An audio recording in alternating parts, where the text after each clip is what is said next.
नमस्ते।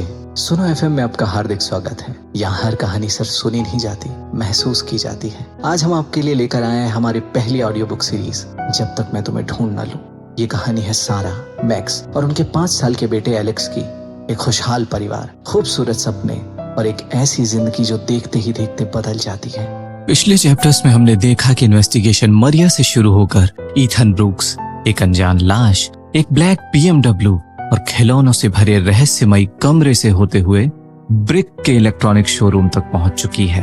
हर नई सुराग ने रोजे मिलर के गायब होने का राज और भी उलझा दिया है। आइए बिना किसी देरी के शुरू करते हैं चैप्टर 14, वो जख्म जो कभी नहीं भरते। सारा ने गर्म चाय का कप अपने हाथों में पकड़ा हुआ था और उससे उठती हुई भाप को चुपचाप देख रही थी। काफी देर की खामोशी के बाद वो बोली, तुम जानते हो डिटेक्टिव, मैक्स के जाने के बाद से मैं उस दर्द के साथ जीने की कोशिश कर रही हूँ। आसान नहीं था।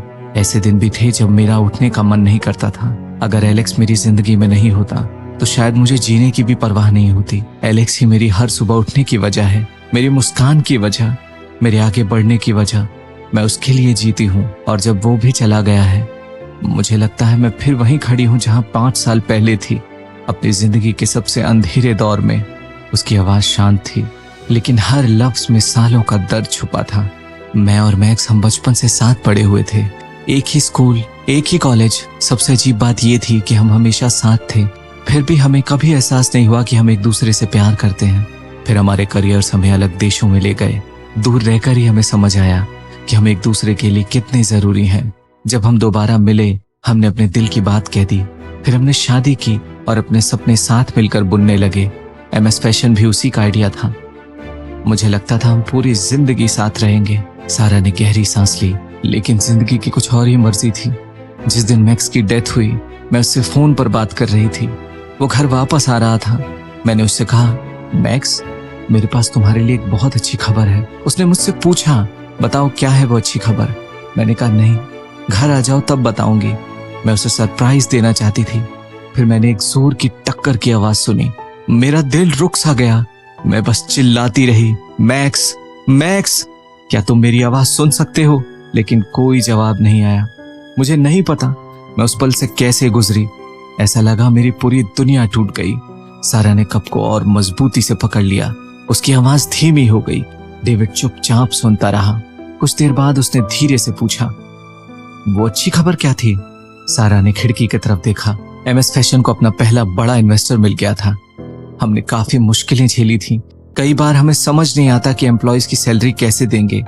और उस दिन मुझे कंफर्मेशन मिला कि किसी ने हमारी कंपनी में बहुत बड़ा इन्वेस्टमेंट किया है।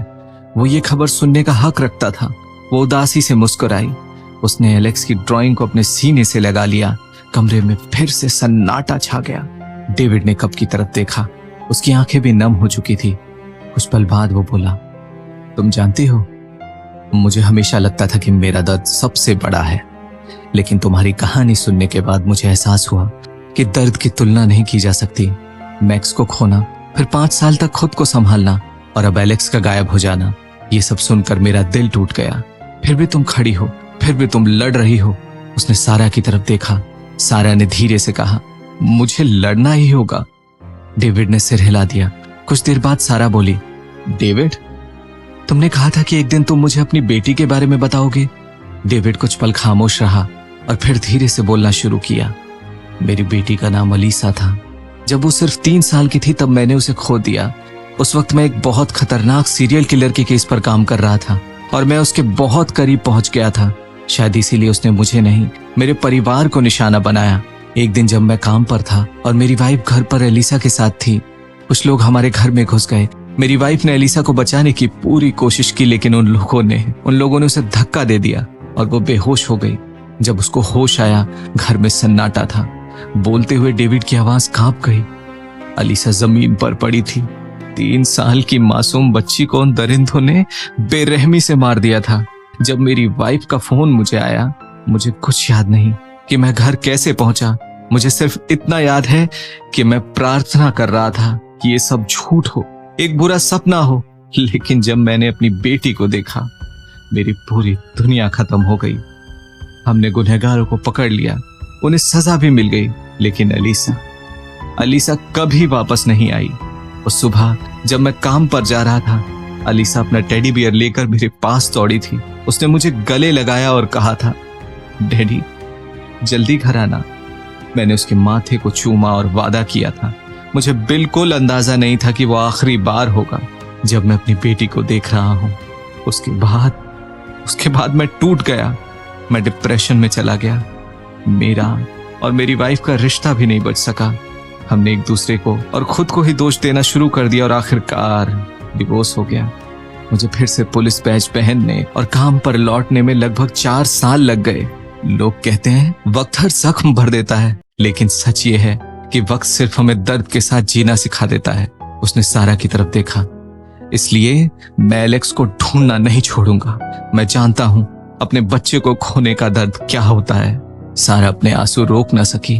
कुछ देर बाद संभलने के बाद वो बोली, डेविड, जो कुछ तुमने सहा वो किसी दुश्मन को भी ना सहना पड़े।